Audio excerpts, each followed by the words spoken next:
Chapter 1. Quote, Mine ear is open, and my heart prepared. The worst is worldly loss thou canst unfold. Say, is my kingdom lost? Unquote. Shakespeare. It was a feature peculiar to the colonial wars of North America that the toils and dangers of the wilderness were to be encountered before the adverse host could meet. A wide and apparently an impervious boundary of forest severed the possessions of the hostile provinces of France and England.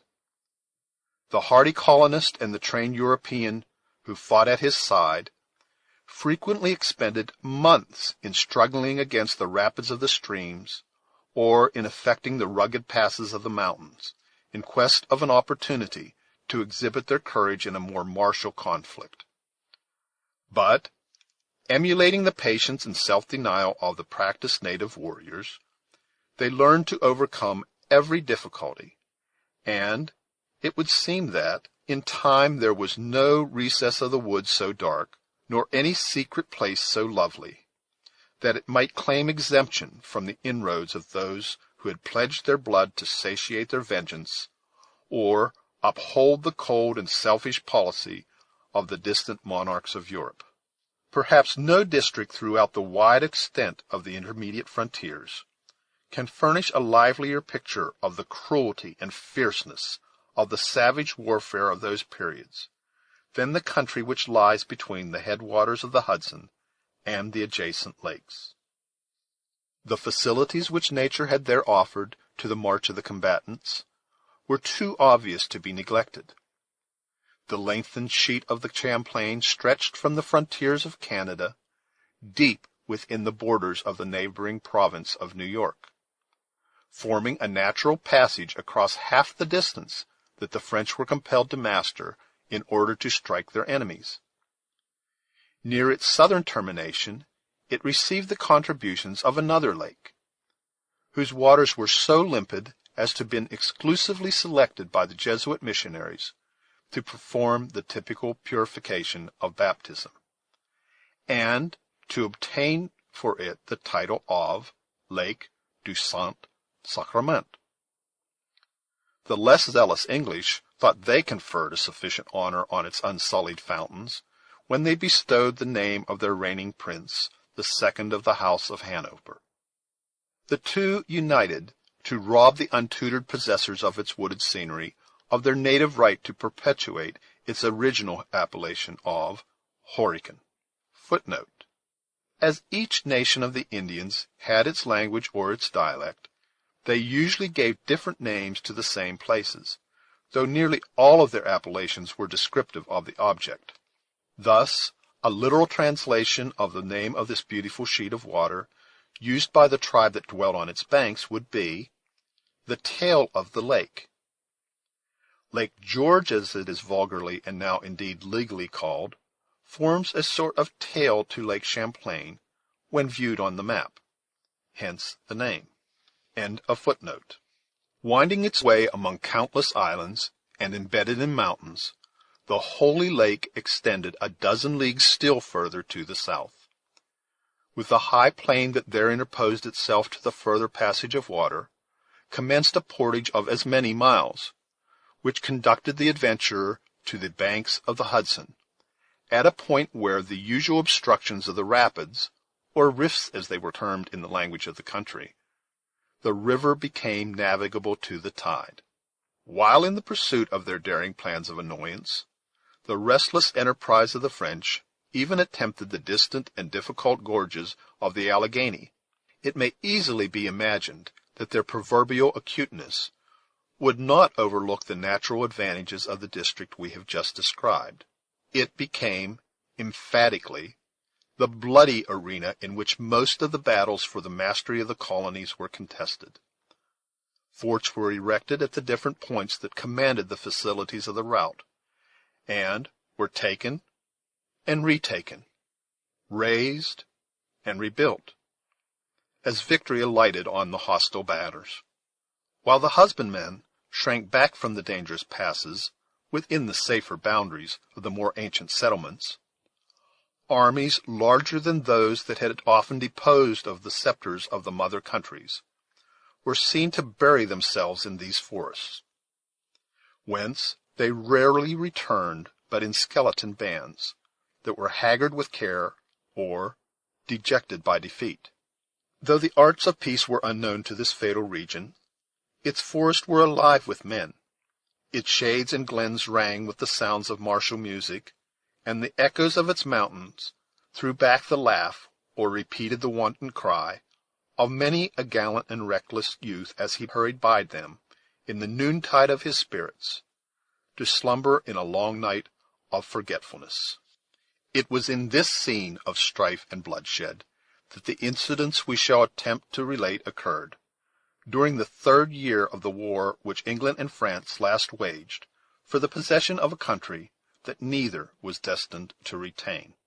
The imbecility of her military leaders abroad, and the fatal want of energy in her councils at home, had lowered the character of Great Britain from the proud elevation on which it had been placed by the talents and enterprise of her former warriors and statesmen.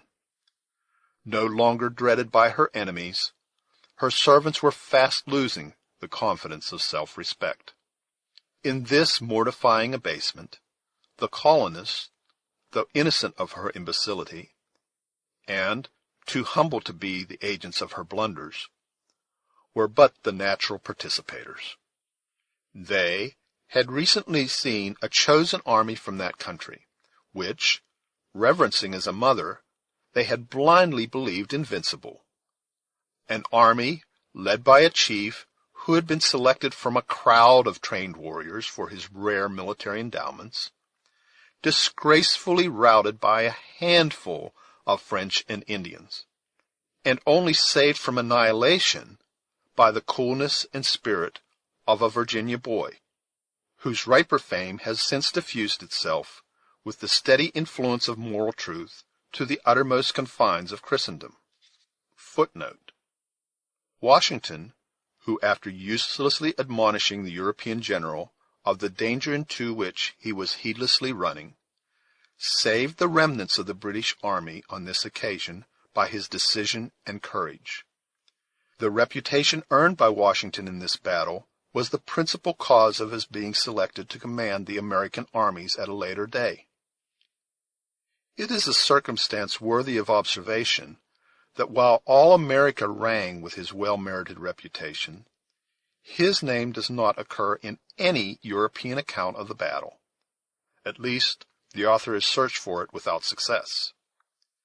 In this manner does the mother country absorb even the fame under that system of rule. End footnote. A wide frontier had been laid naked by this unexpected disaster, and more substantial evils were preceded by 1,000 fanciful and imaginary dangers.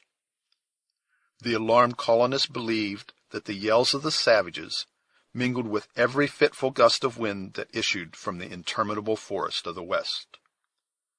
The terrific character of their merciless enemies increased immeasurably the natural horrors of warfare.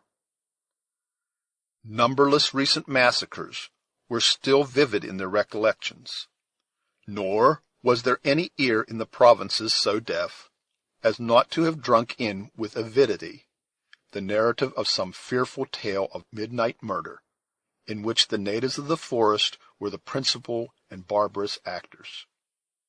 As the credulous and excited traveler related the hazardous chances of the wilderness, the blood of the timid curdled with terror, and mothers cast anxious glances even at those children which slumbered within the security of the largest towns.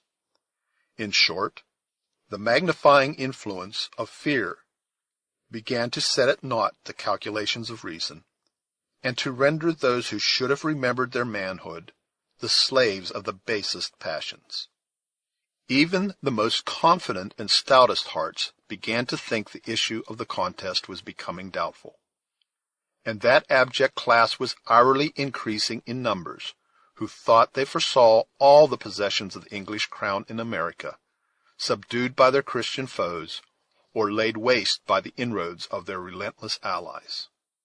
When, therefore, intelligence was received at the fort which covered the southern termination of the portage between the Hudson and the lakes, that Montcalm had been seen moving up the Champlain with an army numerous as the leaves on the trees, its truth was admitted with more of the craven reluctance of fear than with the stern joy that a warrior should feel in finding an enemy within reach of his blow.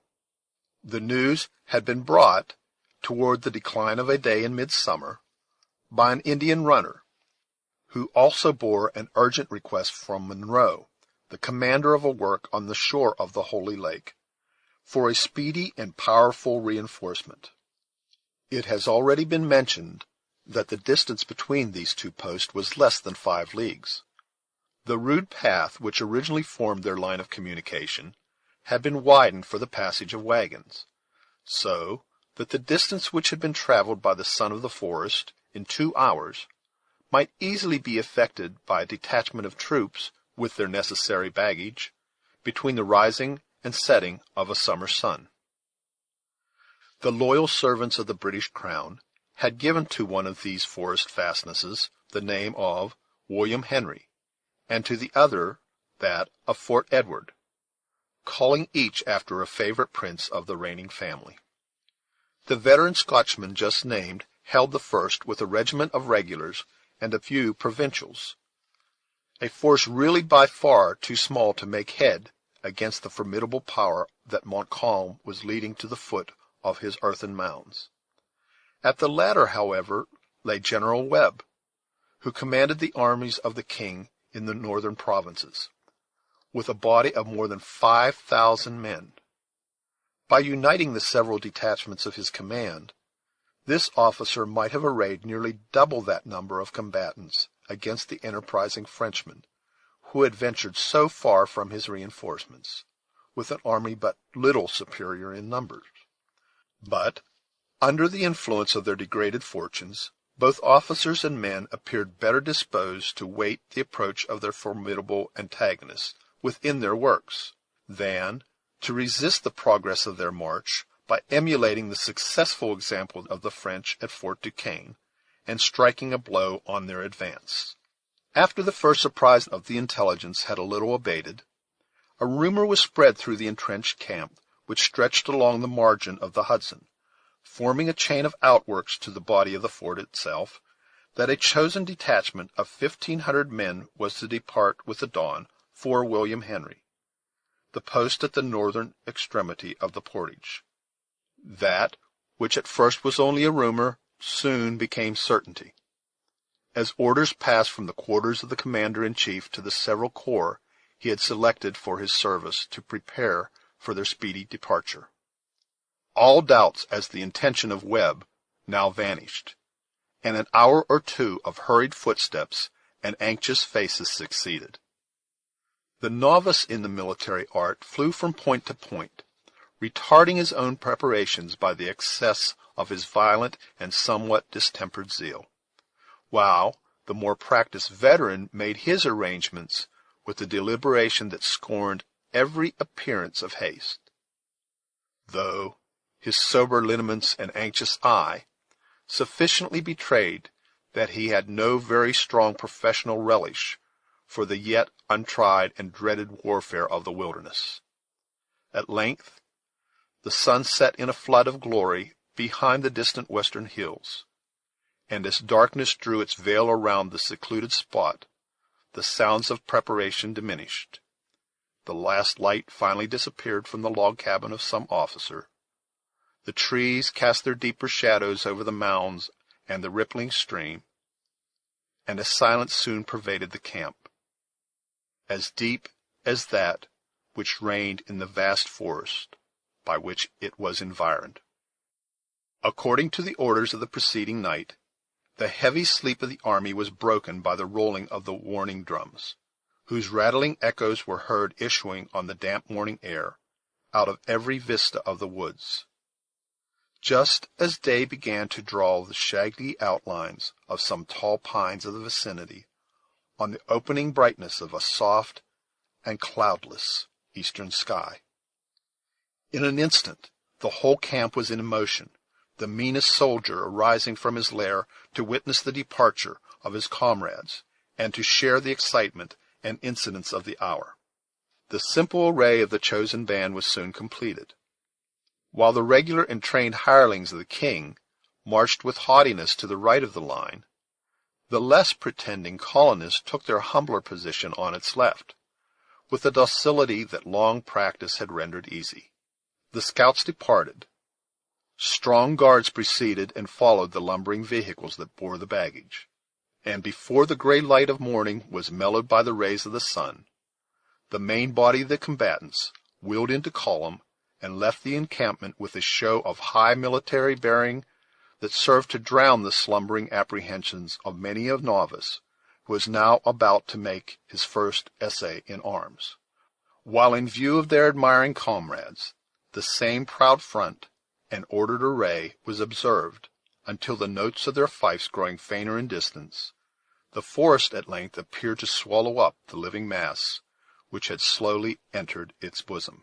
The deepest sounds of the retiring and invisible column had ceased to be borne in the breeze of the listeners, and the latest straggler had already disappeared in pursuit, but there still remained the signs of another departure, before a log cabin of unusual size and accommodations, in front of which those sentinels placed their rounds who were known to guard the person of the English general. At this spot were gathered some half-dozen horses, caparisoned in a manner which showed that two at least were destined to bear the persons of females of a rank that was not usual to meet so far in the wilds of the country. A third wore trappings and arms of an officer of the staff, while the rest, from the plainness of the housing and the traveling mails with which they were encumbered, were evidently fitted for the reception of as many menials, who were seemingly already waiting the pleasure of those they served. At a respectful distance from this unusual show were gathered diverse groups of curious idlers, some admiring the blood and bone of the high-mettled military charger, and others gazing at the preparations with the dull wonder of vulgar curiosity. There was one man, however, who by his countenance and actions formed a marked exception to those who composed the latter class of spectators, being neither idle nor seemingly very ignorant. The person of this individual was to the last degree ungainly, without being in any particular manner deformed. He had all the bones and joints of other men, without any of their proportions. Erect, his stature surpassed that of his fellows. Though seated, he appeared reduced within the ordinary limits of the race. The same contrariety of his members seemed to exist throughout the whole man. His head was large, his shoulders narrow, his arms long and dangling, while his hands were small, if not delicate. His legs and thighs were thin, nearly to emaciation, but of extraordinary length, and his knees would have been considered tremendous, had they not been outdone by the broader foundation on which this false superstructure of blended human orders was so profanely reared. The ill-assorted and injudicious attire of the individual only served to render his awkwardness more conspicuous. A sky-blue coat with short and broad skirts, and a low cape exposed a long thin neck and longer and thinner legs to the worst animadversions of the evil-disposed. His nether garment was a yellow nankeen, closely fitted to the shape, and tied at his bunches of knees by large knots of white ribbon, a good deal sullied by use. Clouded cotton stockings and shoes, on one of the latter of which was a plated spur, completed the costume of the lower extremity of this figure, no curve or angle of which was concealed, but on the other hand studiously exhibited through the vanity or simplicity of its owner. From beneath the flap of an enormous pocket of a soiled vest of embossed silk, heavily ornamented with tarnished silver lace, projected an instrument, which from being seen in such martial company, might have been easily mistaken for some mischievous and unknown implement of war.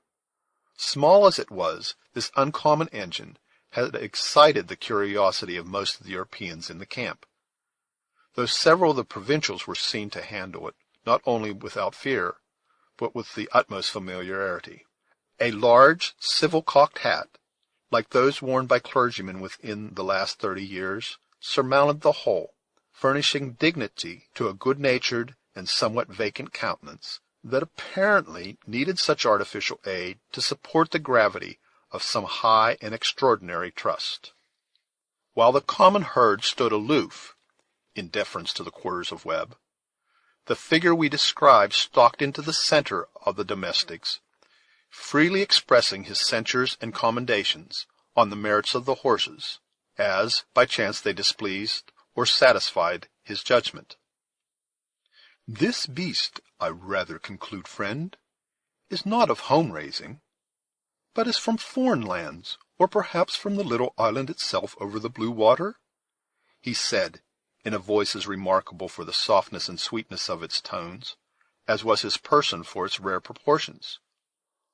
"I may speak of these things, and be no braggart, for I have been down at both havens, that which is situate at the mouth of Thames, and is named after the capital of Old England, and that which is called Haven, with the addition of the word New, and have seen the scows and brigantines collecting their droves, like the gathering to the ark, being outward bound to the island of Jamaica for the purpose of barter and traffic in four-footed animals. But never before have I beheld a beast which verified the true Scripture war-horse like this. He paweth in the valley, and rejoiceth in his strength. He goeth on to meet the armed men. He saith among the trumpets, Ha, ha! And he smelleth the battle afar off, the thunder of the captains and the shouting. It would seem that the stock of the horse of Israel had descended to our time, would it not, friend?" Receiving no reply to this extraordinary appeal, which in truth, as it was delivered with the vigor of full and sonorous tones, merited some sort of notice, he who had thus sung forth the language of the Holy Book turned to the silent figure to whom he had unwittingly addressed himself, and found a new and more powerful subject of admiration in the object that encountered his gaze. His eyes fell on the still upright and rigid form of the Indian runner who had borne to the camp the unwelcome tidings of the preceding evening. Although in a state of perfect repose, and apparently disregarding, with characteristic stoicism, the excitement and bustle around him, there was a sullen fierceness mingled with the quiet of the savage that was likely to arrest the attention of much more experienced eyes than those which now scanned him in unconcealed amazement. The native bore both the tomahawk and knife of his tribe, and yet his appearance was not altogether that of a warrior. On the contrary, there was an air of neglect about this person, like that which might have proceeded from great and recent exertion, which he had not yet found leisure to repair. The colors of the war-paint had blended in dark confusion about his fierce countenance, and rendered his swarthy lineaments still more savage and repulsive than if art had attempted an effect which had been thus produced by chance. His eye alone, which glistened like a fiery star amid lowering clouds, was to be seen in its state of native wildness. For a single instant his searching and yet wary glance met the wondering look of the other, and then, changing its direction, partly in cunning and partly in disdain, it remained fixed, as if penetrating the distant air.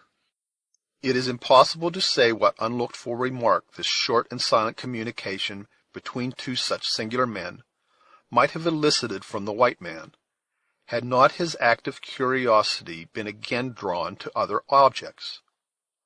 A general movement among the domestics and a low sound of gentle voices announced the approach of those whose presence alone was wanted to enable the cavalcade to move.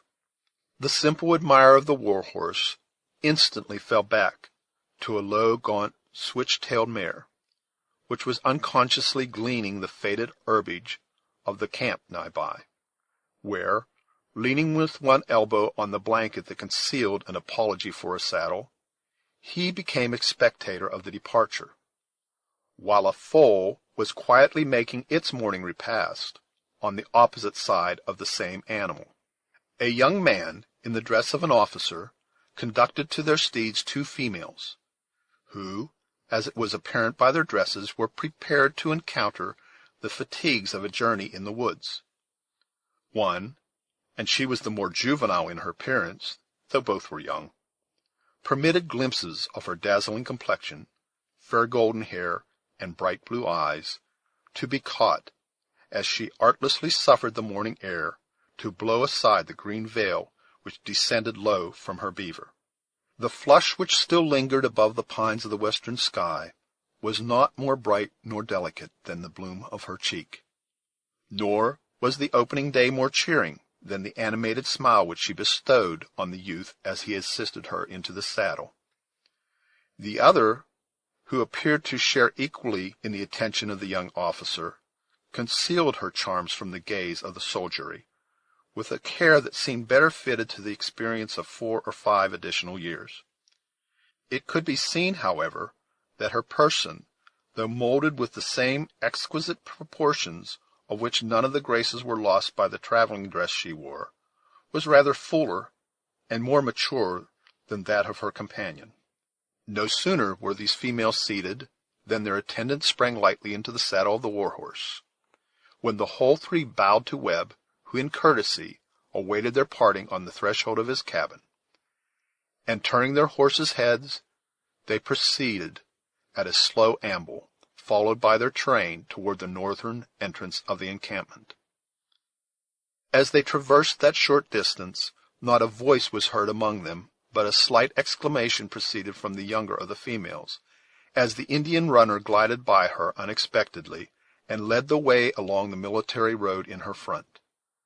Though this sudden and startling movement of the Indian produced no sound from the other, in the surprise her veil also was allowed to open its folds, and betrayed an indescribable look of pity, admiration, and horror, as her dark eye followed the easy motions of the savage. The tresses of this lady were shining and black, like the plumage of a raven. Her complexion was not brown, but it rather appeared charged with the color of the rich blood that seemed ready to burst its bounds, and yet there was neither coarseness nor want of shadowing in a countenance that was exquisitely regular and dignified and surpassingly beautiful. She smiled as if in pity at her own momentary forgetfulness, discovering by the act a row of teeth that would have shamed the purest ivory.